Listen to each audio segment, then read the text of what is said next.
Hello. हाँ तो student, हम पढ़ रहे थे प्रश्नावली 3.1 घात और घातांक, जिसका हमने पहला क्वेश्चन कर दिया था। क्वेश्चन नंबर 1 का पहला सरल करना था। अब इसी क्वेश्चन का पढ़ेंगे हम क्वेश्चन नंबर 1 का क्वेश्चन नंबर 3, जो सामने बोर्ड पर लिखा हुआ है। इसको हल करेंगे। इसको हल कैसे करेंगे? यहाँ लिखा हुआ -5 की घात 3।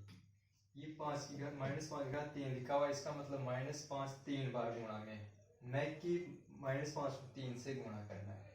इसको खोल कर लिख लेते हैं हम। -5 इंटू -5 इंटू -5। कोष्टक लगाना चाहो तो कोष्टक लगा दो। इंटू, इसका मतलब भी वही -1/5 को 2 बार गुणा में, -1/5 इंटू -1/5। आगे हल करना है। अब ये ध्यान रखेंगे हम कि अगर माइनस चिन्ह घात में सम बार हो तो हमेशा प्लस हो जाता है, वो विषम बार हो तो माइनस का चिन्ह नहीं रहेगा।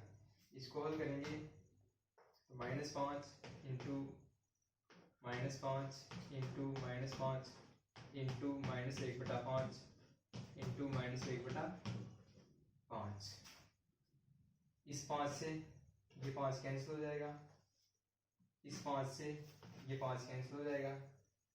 यहाँ बचा -1, यहाँ भी बचा -1, यहाँ -5। अब माइनस का चिन्ह देखो, 1 2 3 4 5, 5 बार है, यानी विषम बार है, तो चिन्ह माइनस का ही आएगा। अगर चिन्ह विषम बार हो तो माइनस का, अगर सम बार हो तो प्लस का। तो यहाँ चिन्ह तो माइनस का आएगा क्योंकि 5 बार चिन्ह आ रहा है। और हल करने पर कितना आएगा? इसको 1 को 1 से गुणा करेंगे तो 1 इंटू 5 5, फिर 1, तो इसका आंसर कितना हो जाएगा? 5। और चिन्ह माइनस का, तो इसका आंसर -5 हो जाएगा। इसी प्रकार हम अगला क्वेश्चन देखते हैं। हमारी पाठ्य पुस्तक का क्वेश्चन नंबर 4 लेते हैं।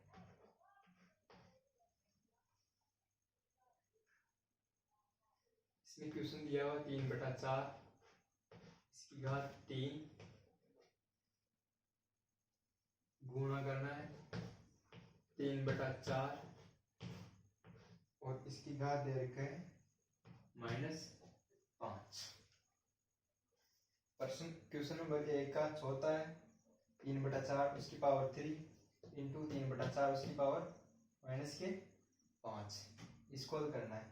इसको हल करने से पहले हम क्वेश्चन की तरफ देखेंगे कि तो क्वेश्चन की तरफ आधार समान है, और हमने इसके कुछ नियम पढ़े थे, कुछ फॉर्मूले थे।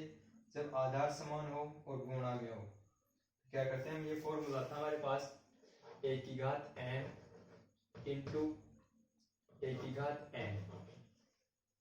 इस यहाँ a की जगह 3/4 है, n की जगह 3 और n की जगह -5। तो ये फॉर्मूला होता है हमारे पास a की घात n प्लस n। ये फॉर्मूला, इस सूत्र का यूज करेंगे हम। इसमें a की जगह दिया हुआ 3/4, इसको आगे हल कर लो। 3/4 m का मान हमारे पास 3, तो ये 3 प्लस, तो ये प्लस लगा दो। n का मान कितना है हमारे पास? -5, तो m का मान -5 है, तो -5 रख दो यहाँ पर, कोष्टक लगा के लिख लो -5। इसको और आगे हल करेंगे, और आगे हल करेंगे तो 3/4 ऐसा कैसे लिख दो? इसको हल करना है हमें, तो 3/4 कोष्टक हटाएंगे तो बाहर प्लस है अंदर माइनस है, तो यहाँ माइनस का चिन्ह आ जाएगा। 3 -5, इसको आगे हल करेंगे, 3 में से 5 माइनस करेंगे तो माइनस के 2 बचेंगे। 3/4 इसकी घात -2।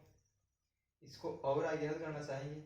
एक फॉर्मूला होता है हमारे पास, अगर घात ऋणात्मक हो तो उसको धनात्मक में किस प्रकार बदला जाता है, यानी ये वाला फॉर्मूला होता है हमारे पास a/b, इसकी घात हो -m। इस घात को हमें धनात्मक में बदलना है, हमें पूरा सरल करना है, इस वजह से धनात्मक, अब धनात्मक में बदलेंगे तो व्युत्क्रम हो जाता है, और व्युत्क्रम यानी b/a हो जाएगा, ये b/a, और अब ये घात हो जाएगी प्लस की। ये फॉर्मूला यूज करेंगे हम। यहाँ हमारे पास a की जगह दिया हुआ 3/4, b की a की जगह 3, b की जगह 4 और m की जगह 2। चिन्ह यहाँ भी वही माइनस का, यहाँ भी वही है, तो हमें m का मान रखना है। क्या हो रहा है, b/a, b का मान हमारे पास 4, a का मान 3, m दिया हो तो m का मान कितना हमारे पास, यहाँ देखो इसके अनुसार m का मान है हमारे पास 2, न कि -2, क्योंकि यहाँ भी माइनस है, यहाँ भी माइनस है, तो m का मान हमारे पास केवल 2, तो 2 ही लेना है, ये 2। इसको और आगे हल कर दो, 4/3 इंटू 4/3, घात 2 लगी हुई है यानी 2 बार गुणा में होंगे। आइए हल करेंगे इसको, तो हमारे पास आएगा आंसर 16/9, ये इसका फाइनल आंसर है।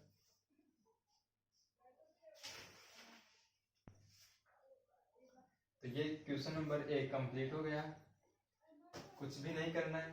पहला क्वेश्चन आएगा, दूसरे क्वेश्चन देखो, यहाँ आधार समान थे, घातें अलग अलग थी, फॉर्मूला लगाए a⁴m × n, और जब आधार समान हो घातें गुणा में तो घातों को जोड़ते हैं, तो 3/4, यहाँ m की जगह -5 था, इनको हल किया, 3 - 5 -2 आ गया।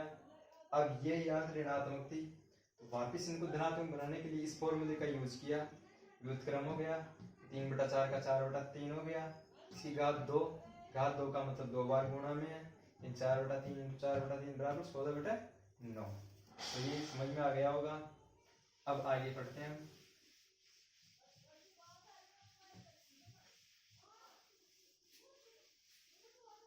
अब तुम्हारी बुक में क्वेश्चन नंबर 2 दिया हुआ है, इसमें मान ज्ञात कीजिए, मान ज्ञात करना है, इसमें मान ज्ञात कीजिए। क्वेश्चन नंबर 2 में मान ज्ञात कीजिए दिया वाला क्वेश्चन है, पहला क्वेश्चन है, इसमें दिया रखा है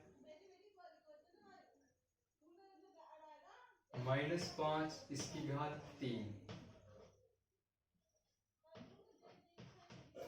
अभी कहा था मैंने कि इसका मतलब 3 बार गुणा में, जितनी घात हो वो आधार उतनी बार गुणा होता है, न कि उससे गुणा।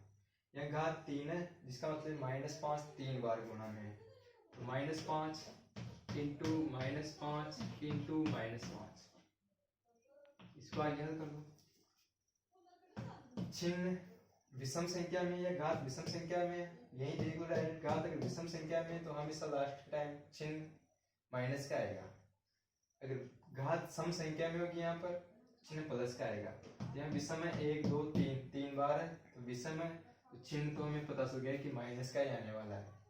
आगे कर दो, 5 × 5 25, 25 को फिर 5 से गुणा करेंगे तो 125, इसका मान आ जाएगा 125, और ये हमारा आंसर। और क्वेश्चन देखते हैं इसमें।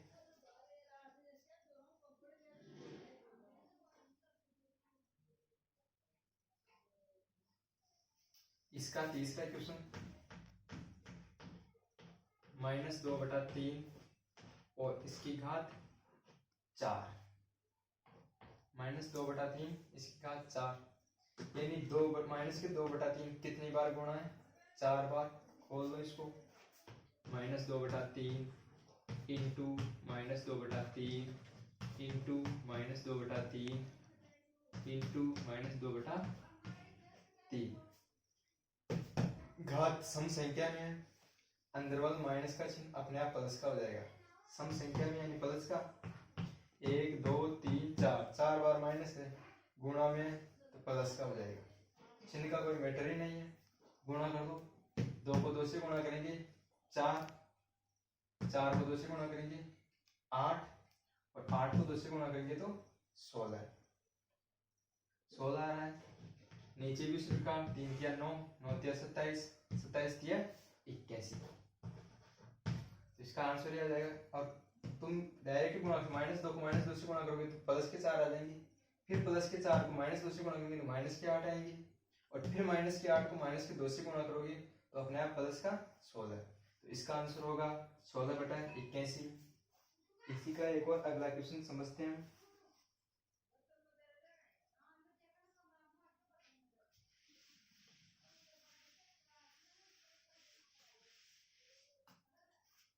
इसमें तीसरा क्वेश्चन दिया हुआ है, अभाज्य गुणनखंड की सहायता से घातांक रूप में परिवर्तित कीजिए। अभाज्य गुणनखंड की सहायता से घातांक रूप में परिवर्तित कीजिए। पहला क्वेश्चन है 1/64। अभाज्य गुणनखंड की सहायता से हमें घातों के रूप में निरूपित करना है इसको। ऊपर वाला 1 है, अभाज्य गुणनखंड जानते ही हो, नहीं जानते हैं तो सीख लेंगे, कोई बात नहीं। 1 का अभाज्य गुणनखंड तो 1 होगा, 64 का अभाज्य गुणनखंड कर दो। अभाज्य गुणनखंड करते समय हमें अभाज्य संख्या का ही भाग दिया जाता है, और सबसे छोटी अभाज्य संख्या कौन सी होती है? 2।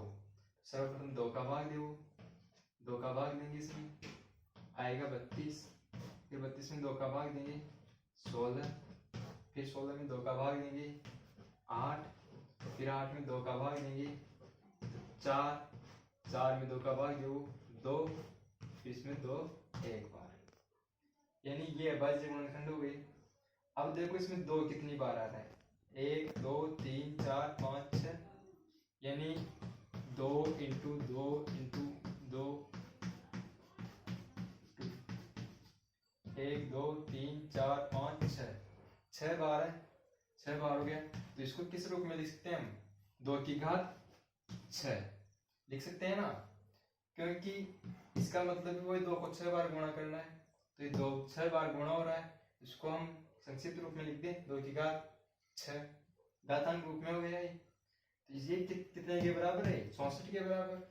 तो यहाँ लिख दो, 1 का तो 1 ही रहेगा, और 64 को क्या लिख सकते हैं हम? 2 की घात 6। तो ये हो जाएगा 2 की घात 6। ये क्वेश्चन नंबर 3 का पहला जो अभाज्य गुणनखंड की सहायता से वो करना है हमें। ठीक है बच्चों, और समझ में आ रहा हो तो नया अपडेट वीडियो पाने के लिए चैनल को सब्सक्राइब और लाइक जरूर कर दें। कक्षा 8 से 12 के लिए इसमें मैथ पढ़ाई जाएगी।